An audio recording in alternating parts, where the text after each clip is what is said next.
북한의 핵능력은 사실 우리가 생각하는 것보다도 훨씬 빠르게 가고 있는 것은 맞는 것 같습니다. 실제로 북한이 지금 핵실험을 더 추가로 해야 할 이런 필요성은 별로 느끼지 못하고 있다. 우리 400대 있고 북한 전투기 800대 있는데 북한은 6.25 전쟁 때 쓰던 미그 15까지 가지고 있어요. 그러니까 이건 게임이 안 되는 거죠.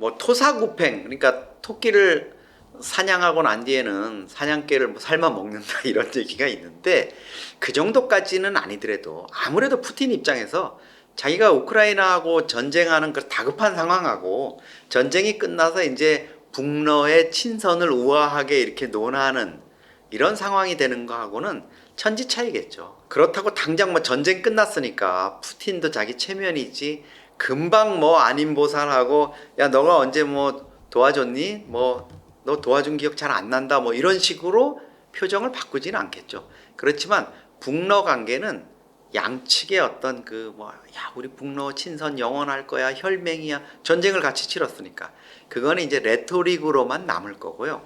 서서히 관계는 멀어질 수밖에 없을 겁니다. 왜냐하면 관계라는 게 이런 서로 거래를 하고 절박한 것들을 주고받을 때 유지가 되는 거지 전쟁 종식 이후에 푸틴도 해야 할 게 너무 많아요.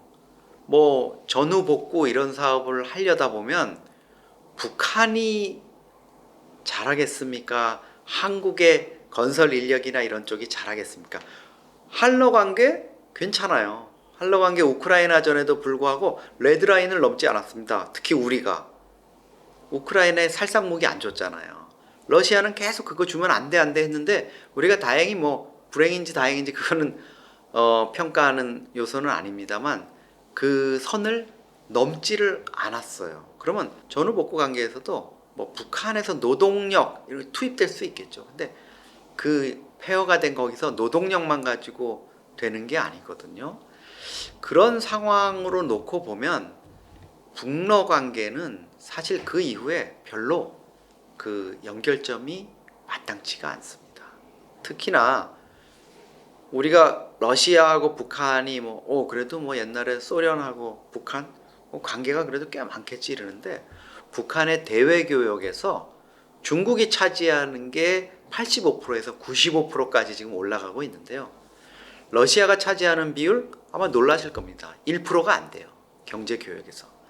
1% 안 되면 그거는 관계가 없다고 봐야죠. 그리고 현대 이 국제 관계에서 교역이 없는 어떤 말로 정치적인 이념적인 이런 어떤 그 연대 관계라는 건 유지되기가 그렇게 쉽지 않습니다. 저는 북러 관계는 우크라이나 전 종전을 전후해서 정말 천지 차이가 날 거라고 이렇게 보고 있습니다.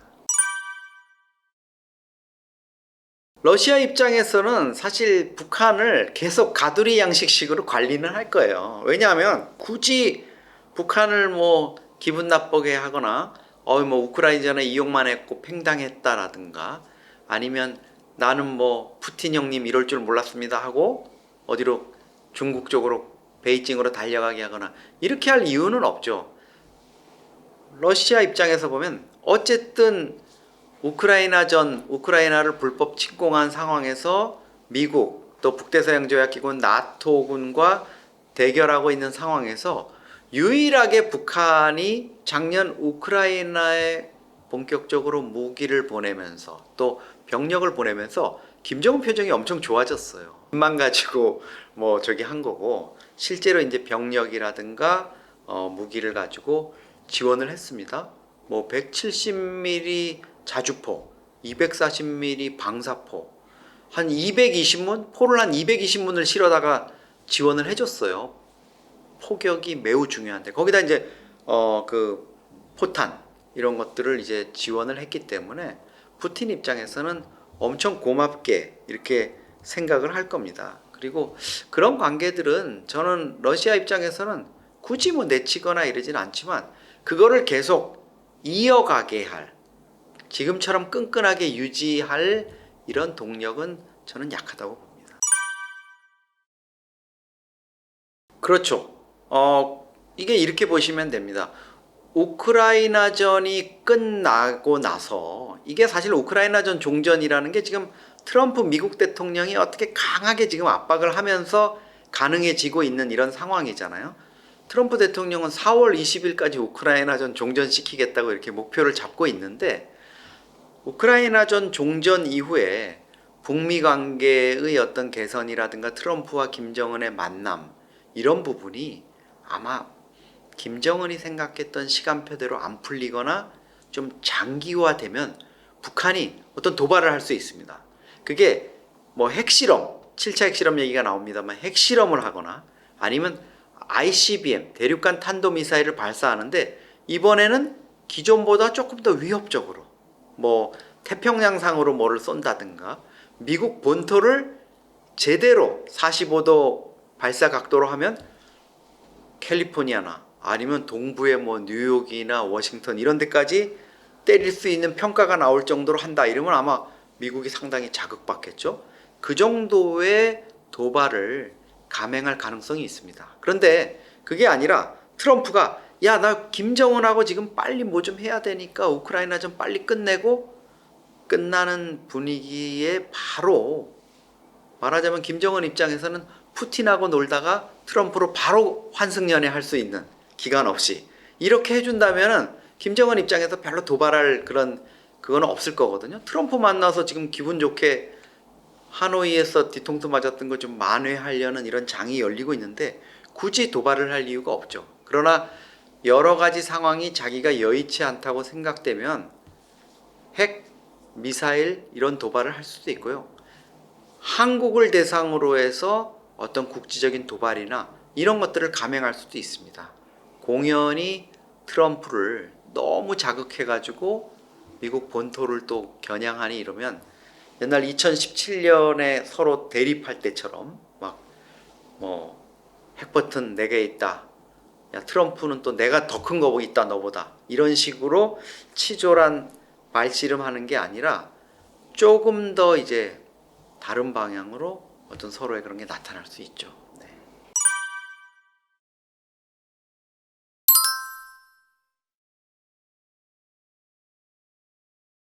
지금 아마 시진핑 입장에서는 베이징에 지금 앉아가지고 캘린더 이렇게 넘기면서 보고 있을 거예요. 얘가 언제쯤 오려나 이렇게 아마 보고 있을 겁니다.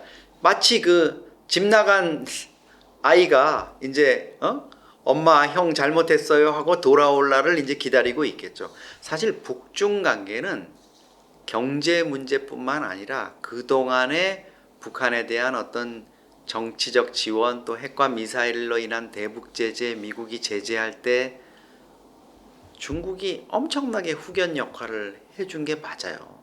중국이 없었으면 북한 정권이 지금 저렇게 유지가 되고 있을까요? 저는 그렇지 않다고 보거든요.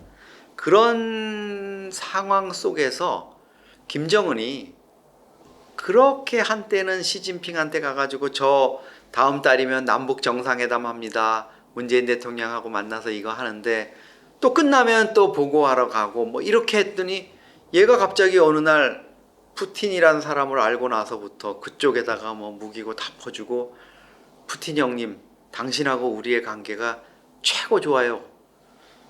이쪽에 시진핑 입장에서 보면 저 자식 봐라.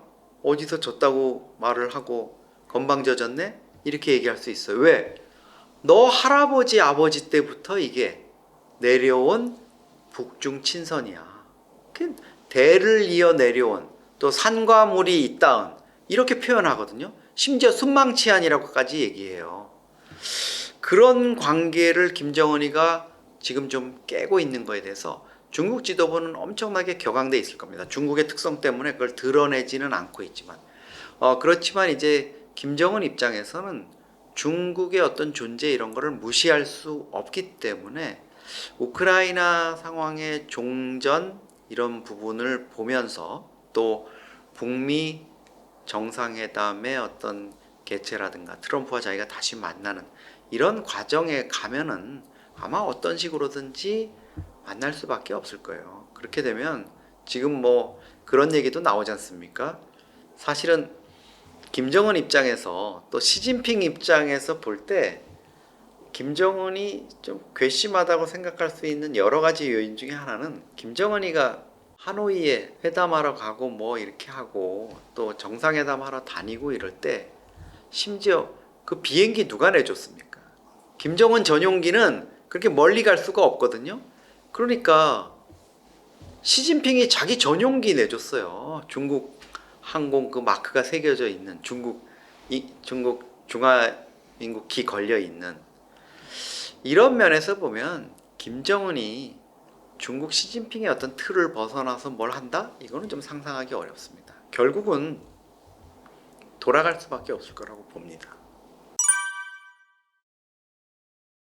중국은 그렇게 노골적으로 티나게 북한을 이렇게 뭐 뒷팔을 꺾거나 발을 걸어서 넘어뜨리거나 이러진 않아요. 은근히 압박을 줘서 이게 압박인지 아닌지도 모르게. 그런데 당하는 쪽에서 입장해 보면 틀림없이 이건 압박이고 평양에서 베이징으로 한 걸음에 달려갈 수밖에 없게 상황을 만듭니다. 그게 이제 대표적인 게 중국에서 북한으로 들어가는 따칭 유전에서 들어가는 송유관. 뭐 북한이 좀 까분다, 마음에 안 든다 이러면 잠궈 버리잖아요. 그래서 국제 이제 외신이나 이런 데서 북한의 송유망, 대북 정유 공급망이 막혔다. 중국이 뭔가 심통을 부리는 것 같다. 시진핑 중국 지도부가 뭔가 심기가 불편한 것 같다. 이러면 중국 외교부 대변인 나와가지고 그러잖아요. 정례적인 수리 작업의 일환이다. 뭐 이렇게 얘기를 하면서 이게 애매한 상황으로 만들어가는 거예요. 결국은 당하는 북한만 아주 골치 아픈 상황이 되는 거죠. 그래서 중국이 이번 일도 저는 그냥 넘어가지는 않을 거라고 봐요. 한 번쯤은 군기를 잡아서 김정은 입장에서 뼈저리게 이거 내가 러시아하고 외도한 거는 중국 지도부의 심기를 거슬리는 행동이었구나. 이렇게 아마 깨닫게 해줄 겁니다. 사실은 이제 그거는 김정은 입장에서는 결과적으로는 고마운 일이에요. 탈북을 막아준다는 거는. 근데 이제 중국 입장에서는 탈북을 막는다는 것 자체는 뭐냐면 탈북민을 막을 정도로 북중 접경을 촘촘하게 경계하고 한다는 것은 결국 북한 경제의 숨통 중 하나인 북중 간의 밀무역을 차단한다는 거거든요. 그걸 통해서 정식 교역이 아니라 여러 가지 식량이라든가 생필품 이런 것들이 들어갈 수 있는데 그걸 완전히 막는다는 거예요. 그러니까 북한 입장에서는 이것도 아주 좀 답답한 노릇일 수밖에 없을 겁니다. 그리고 중국 입장에서는 사실 철저하게 이제 북중 접경 지역에 그 감시 카메라라든가 이런 걸 촘촘히 세웠기 때문에 적당히 이제는 뭐 북중 변경 그 기관들끼리 뇌물 주고 뭘 얼렁뚱땅 한다거나 뭐 세관문을 좀 열어가지고 이렇게 거래를 한다거나 이런 것들이 이제 원천적으로 어려워지는 거죠. 북중 간의 그런 어떤 숨통 역할하든 망이 막힌다는 건 그만큼 북중 관계가 이제 얼어붙고 공식적인 관계, 평양과 베이징의 어떤 외교 라인을 통해서 또 정식 교역망을 통해서만 거래를 하겠다는 의미이기 때문에 북한 입장에서는 손해인 거죠. 그러니까 권력 초기에 2012년에 이제 본격적인 집권을 해가지고 뭐 27, 28대니까 어렸죠. 김정은이 그 당시만 해도 아마 이 노간부들이 나를 무시한다 이런 것 때문에 상당히 아마 그 컴플렉스라든가 불만이 있었을 거예요. 그게 결국은 표출된 게 본보기로 2013년 12월에 고모 부인 장성택을 전격적으로 처형한 거예요. 그 뒤로 북한 노동당 군부의 간부들은 이렇게 생각한 거죠. 야, 고모부를 저렇게 죽이는 놈이면 우리 같은 사람은 파리 목숨이겠다. 그 다음에 공포 정치가 이제 본격화됩니다. 근데 한동안 김정은이 뭐 건설에 대한 거라든가 또 여러 가지를 하면서 간부들에 대해서 약간 좀 이렇게 온화한 이미지를 보여주는 이런 모습도 있었어요. 뭐 많이 웃고 이러는 것들. 특히 작년 우크라이나에 본격적으로 무기를 보내면서 또 병력을 보내면서 김정은 표정이 엄청 좋아졌어요. 아마도 달러 수입이 자기 주머니에 이제 쏙쏙 꽂히는 이런 재미가 있었을 거고, 또 자기의 어떤 위상이라든가 이런 것도 어느 정도 높아진다고 봤겠죠. 푸틴하고 뭐 정상회담을 하고 이러면서 좀 그런 것들이 회복되는 느낌, 과시할 수 있는 이런 것들이 만족도를 높였던 것 같은데, 올 들어와서 노동당 간부들이 자기의 지시를 따르지 않고 뭐 부정부패를 저지르고 이러겠다 그래가지고 공개적으로 처형을 하고 이러는 일들이 다시 이제 늘어나고 있죠. 남포시 온천군이라는 데서 간부들이 우르르 몰려가가지고 뭐 술접대를 받았다. 근데 사실 북한에서 있다가 나온 고위 탈북자라든가 일반 주민들의 얘기를 들어보면 그 정도의 비리는 일상화된 거였거든요. 그러니까 이게 비리의 심화나 그 정도가 문제가 아니라 김정은의 그때그때의 어떤 통치 필요성이라든가 자기 기분에 따라서 왔다 갔다 하는 거죠. 지난 3월에도 노동당 뭐 비서국 확대 회의 이런 거 하면서 김정은이 회의 시간에 들어와 가지고 막 그 청중에 앉아 있는 당 간부들을 막 손가락으로 가르치면서 뭐라 그러잖아요. 옆에 있던 노동당 최측근인 조용원 조직 지도부가 막 달려오니까 김정은이가 막 저기 뭐 몇째 줄에 앉은 몇 저놈 뭐 이렇게 얘기하잖아요. 그게 이제 보니까 김정은이가 주재한 회의에서 하품하다가 걸린 거예요. 그 그냥 넘어가 줄 수도 있는데 아 조동무 뭐 저렇게 어젯밤에 좀 뭘 과했나 보구만 이럴 수도 있는 건데, 김정은이가 그렇게까지 지목하면 어떻게 되겠어요? 그 사람 이 세상 사람 아닐 확률 높죠. 그런 식으로 지금 김정은이가 한다는 거는 최근 들어서 특히 올 들어서 뭔가 뭐 우크라이나전이나 이런 거에도 불구하고 지금 심기가 매우 불편하고 자기 뜻대로 뭐가 좀 안 풀리고 있다 이렇게도 볼 수 있습니다. 북한은 지금 뭐 플루토늄 탄이나 우라늄 탄을 합쳐서 한 100개 안팎의 핵 무기를 갖고 있다 이렇게 볼 수가 있습니다. 그리고 최근 작년 가을하고 올 초에 잇따라서 김정은이 방문한 시설이 있죠. 바로 우라늄 농촌, 고농축 우라늄인 HEU를 생산하기 위한 시설인데요. 이거는 이제 어마어마하게 많은 수천 개의 뭐 한 1, 2m짜리 알루미늄 관을 그 우라늄을 통과시켜 가지고 이제 우라늄을 정제하는 거거든요. 핵 원료로 쓸 수 있을 정도로 이런 시설들을 이제 과시하면서 사실은 자기의 핵 능력뿐만 아니라 트럼프한테 이제 주로 사인을 보내는 거죠. 나 지금 핵 능력 하루하루 지금 늘어나고 있는데 너 나를 좀 말리지 않을 거니? 회담해서 이걸 좀 말려줘야 되는 거 아니니? 뭐 이런 사인을 보내고 있는 거죠.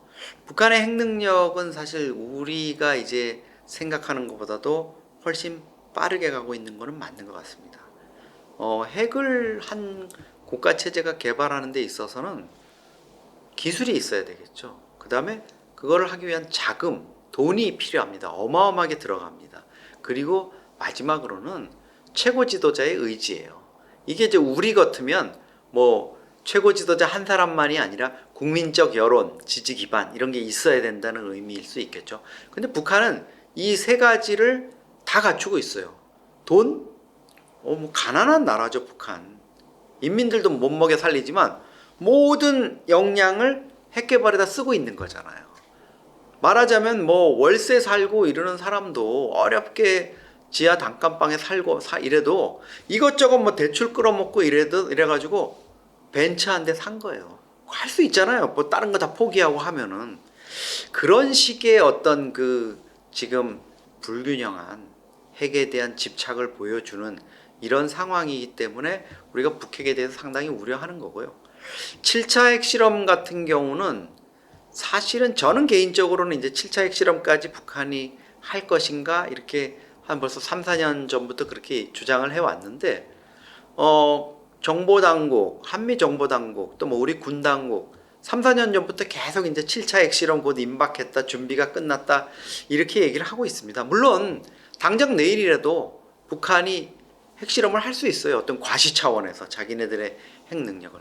그런데 북한이 이미 6차례의 핵실험을 했지 않습니까? 김정은 체제 들어와서만 4차례를 했습니다. 그리고 핵 개발과 관련한 어떤 이런 기술에 좀 정통한 분들 얘기를 들어보면 대개 6차례의 핵실험을 하면은 핵을 기술적으로 완전하게 이렇게 확보하는 이렇게 단계에 들어가고 있다 이렇게 볼 수 있고, 실제로 북한이 지금 핵실험을 더 추가로 해야 할 이런 필요성은 별로 느끼지 못하고 있다. 물론 이제 소형 전술탄이나 이런 것들을 개발하기 위한 어떤 낮은 단위의 실험을 할 수는 있다 이런 관측도 나오고 있지만, 저는 뭐 7차 핵실험에 대해서 그렇게 가능성을 높게 보지는 않고 있습니다만, 정부 당국에서 지금 그 가능성을 계속 얘기하고 있으니까 조금 더 지켜봐야 되겠습니다. 지금 상황을 보면 아무도 트럼프를 말릴 수 없다 이런 이제 상황인 거죠. 사실은 1월 20일 날 트럼프가 취임을 하면서 북한을 뉴클리어 파워라 그랬잖아요. 물론 이게 미국, 또 중국, 러시아, 영국, 그 다음에 프랑스 이렇게 핵을 갖고 있는 P5라 그리는 NPT 체제에 의한 공식 핵 보유국 5국, 이 국가의 핵 보유국을 의미하는 뉴클리어 웨펀 스테이트, 이거랑은 다른 의미지만 우리 입장에서는 야, 트럼프가 북한을 뉴클리어 파워라 그랬으면 저건 핵 보유국으로 인정하겠다는 거 아니야? 이렇게 충분히 생각하면서 우려를 할 수 있죠. 근데 이제 백악관의 관리들이 트럼프 2기에서도 북한 비핵화는 계속되는 어떤 원칙이다, 변하지 않는다 이렇게 얘기해서 안심하고 있었어요. 근데 트럼프가 또 뉴클리어 파워라 그랬지 않습니까? 그러더니 3월 31일에는 백악관 기자들 만난 자리에서 빅 뉴클리어 네이션이라고도 표현을 해요. 북한을 스테이트, 네이션, 이거 뭐 진짜 웨펀 스테이트라는 말만 안 썼지 점점 불안해지는데, 지금 이제 우리 입장에서는 그런 상황인 거예요. 거기다가 또 김정은한테 스마트하다 그래요. 그리고 우리는 주목되는 건 우리는 북한과 커뮤니케이션 하고 있다 이렇게 얘기하고 있거든요. 이거 뭐 지금 멀지 않은 시기에 미북 간에, 북미 간에 뭔가 일이 벌어지겠구나. 우크라이나 종전 이 타이밍하고 되게 맞춰서 뭐가 벌어지겠구나. 이런 생각을 우리로 하여금 이제 들게 만드는 거죠. 트럼프는 보면은 사실 정말 자기가 정교하게 북한을 한번 핵보유국으로 인정해줘. 그게 뭐 P5 그 공식 핵보유국은 아니더라도 인도, 파키스탄, 이스라엘, 그 다음에 뭐 북한 하나 끼워줄까? 이런 차원은 저는 아닌 것 같아요. 그렇게 북한을 뭐 준 핵보유국으로 이렇게 준회원 대우 해주겠다 이런 차원은 아닌 것 같고, 트럼프 특유의 그 부동산 재벌로서 과거에 사업할 때 이렇게 후려치고 상대방 띄우고 뒤통수 치고 이래가지고 결국은 부동산을 싸게 넘길 수밖에 없게 만드는 이런 그 작업의 일환이 아닐까. 너는 뭐 어마어마한 핵을 갖고 있고 대단한 능력을 갖고 있고 스마트해, 뭐 심지어 강원도 동해안에 어마어마한 콘도를 지었지, 그 능력을 내가 뭐 높게 평가해, 이렇게 해가지고 마치 북한에다가 막 뭘 해줄 것처럼 이렇게 띄우는, 여기에 이제 좀 이 노련한 장사꾼 트럼프에 비해서는 턱없이 경력이 부족한, 사실 김정은이 아무리 뭐 호랑이 굴에 들어가면서 정신 차린다 이렇게 해도 미국 대통령하고 마주하는 자리, 이거 보통 부담스러운 자리가 아닐 겁니다. 그리고 백전백패입니다. 어떻게 트럼프를 당하겠어요. 과거에 트럼프의 경력을 보면 자기 이름을 걸고 TV쇼를 했어요. 그리고 아버지는 뭐 이런 일정한 사업을 그냥 늘리는 거에 불과했지만 넷플릭스에서 나오는 3부작으로 된 트럼프의 다큐멘터리를 보면 아버지가 안 된다고 그랬는데 저 애틀란틱 시티에다가 자기 이름으로 카지노를 어마어마하게 열어서 처음엔 사람이 하나도 없이 팔이 날리고 망하는 거 아니냐 이런데, 결국은 그걸 성공시켜서 트럼프 세상을 만들지 않습니까? 결국은 대통령까지 되고 이제는 뭐 자기가 갖고 싶은 노벨상까지도 이제 갖고 싶어서 이러는데, 트럼프 입장에서는 김정은을 잘 요리를 해가지고 자기가 원하는 그것이 뭐 자기 재산을 늘리는 거일 수도 있고요. 자기의 정치적인 어떤 입지를 다지는 거일 수도 있고 아니면 정말 노벨 평화상을 받는 뭐 이런데 김정은을 이용하는 걸 수도 있는데 어쨌든 지금은 능수능란하게 자기의 생각대로 자기의 방식대로 지금 김정은을 요리할 준비를 하고 있는 것 같습니다. 그건 쉽지 않을 것 같아요. 왜냐하면 핵클럽, 그 핵확산 금지적 NPT 체제에 의한 공식 핵보유국으로 받아들이는 거는 5개 국가 누구도 좋아하지 않습니다. 아무리 북한을 중국과 러시아가 챙겨주고 감싸주고 후견인 역할을 한다 그래도 그거를 쉐어하지는 않아요. 만약에 러시아가 북한을 핵보유국으로까지 받아들일 그게 되지도 않겠죠. 왜냐하면 미국이나 프랑스, 영국이 그걸 해줄 리가 없지 않습니까? 중국도 저는 마찬가지라고 생각하고요. 거기에 들어가는 그런 방식을 만약에 러시아가 생각을 하고 있다면 아마 김정은이가 오매불망 얘기하는 핵과 관련한 기술도 이미 주었을 거고요. 그 다음에 핵 잠수함, 소형 원자로를 탑재하거나 이러는 거 이미 줬을 겁니다.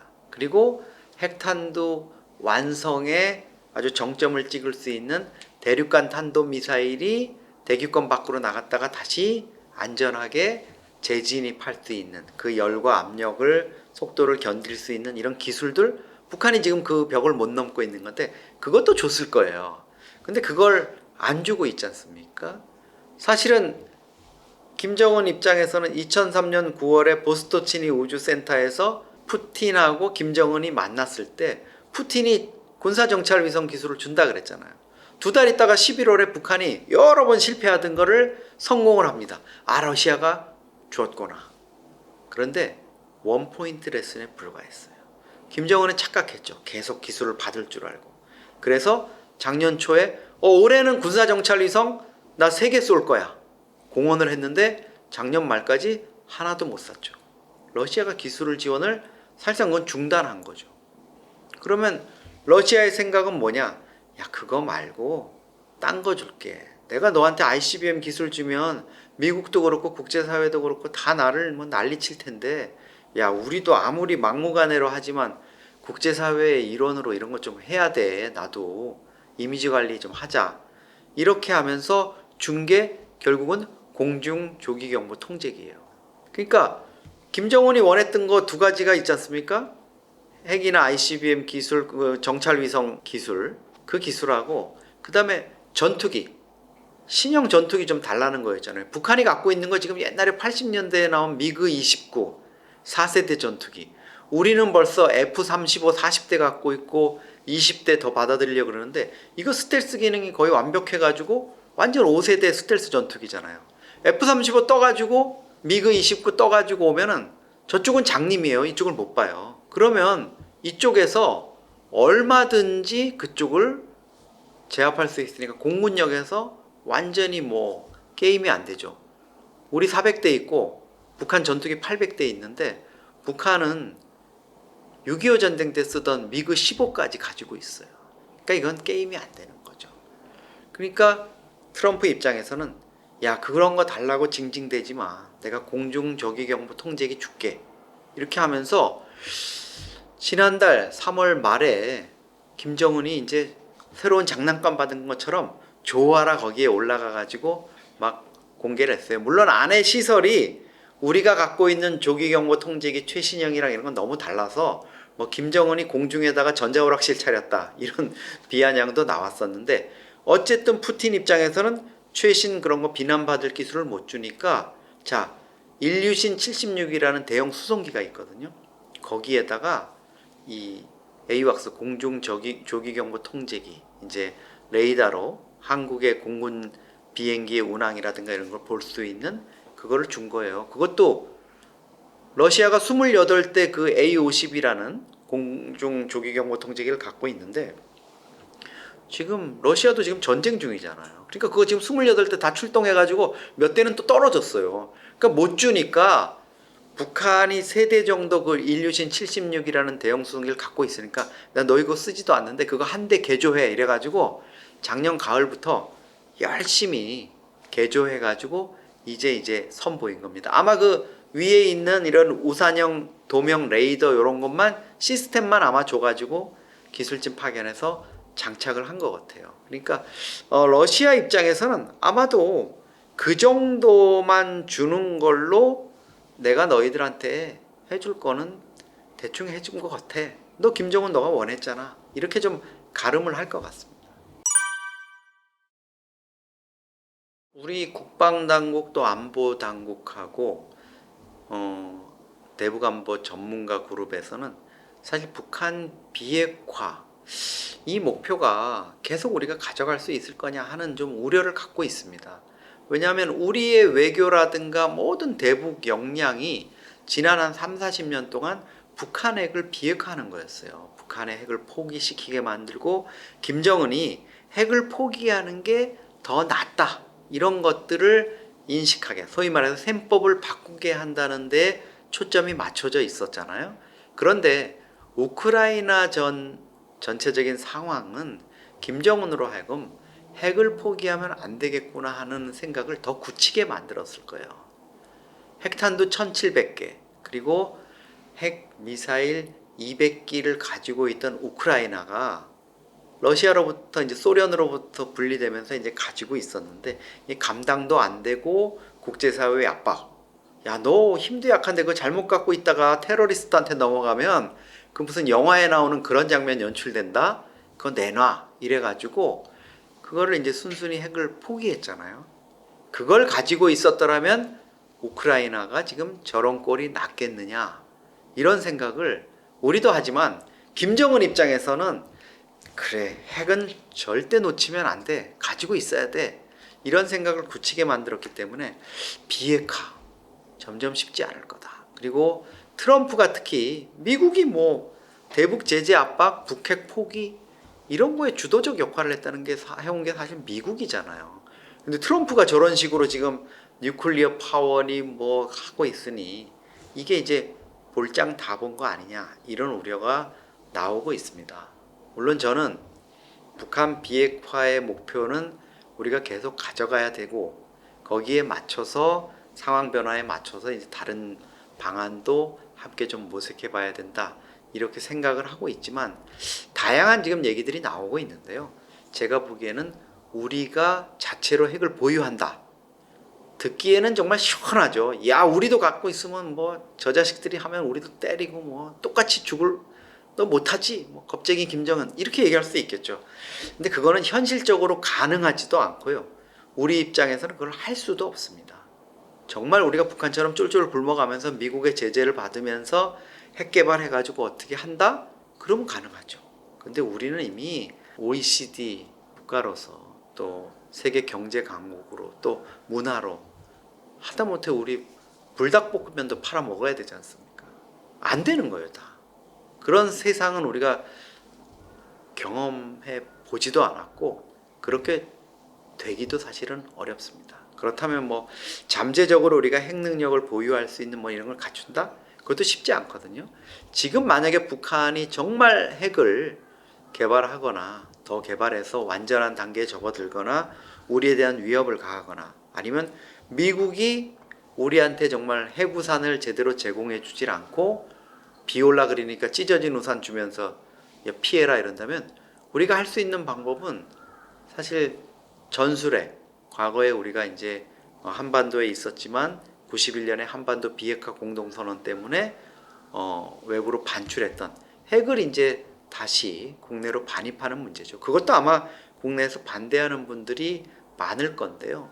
뭐 한반도 비핵화 공동선언이라는 게 북한이 파기하면서 공동선언이란 말이 이제 무색해졌기 때문에 전술핵 재반입이라든가 이런 좀 국제사회의 저항도 적고 우리가 북한의 핵에 맞서는 핵 위기에 맞서는 이런 좀 현실적인 설득력 있는 방안들 중에 하나인 전술핵 반입 또 다른 여타의 방안 이런 것들을 좀 창의적으로 이제 고민해 봐야 될 때가 아닌가 이런 생각을 합니다. 네, 4월 봄이 왔는데도 뭐 봄이 온 것 같지 않죠. 한반도 주변 정세, 국내 정세, 특히 안보 정세가 그렇습니다. 북한의 어떤 도발적인 모습들, 이런 것들, 김정은의 폭압적인 모습들, 이런 것들 점점 더 거칠어지고 있는 거 우리가 피부로 체감하고 있거든요. 북한에 대한 정보 또 지식 조금 알아가다 보면 그런 불안감들이 조금씩 이제 줄어들고, 여러분들이 뭐 일상생활을 하시거나 투자를 하시거나 아니면 사업을 하시는 데 있어서 북한 리스크라는 부분, 여러 가지 이제 한국의 경제에 미세하게 또 크게 영향을 미칠 수 있는 이런 요인 중 하나인 북한 안보 문제에 대한 어떤 불확실성, 이런 것들도 해결하실 수 있으니까요. 옹달 책방을 통해서 여러분들과 계속 좋은 정보를 나눌 수 있게 이렇게 노력하겠습니다. 감사합니다.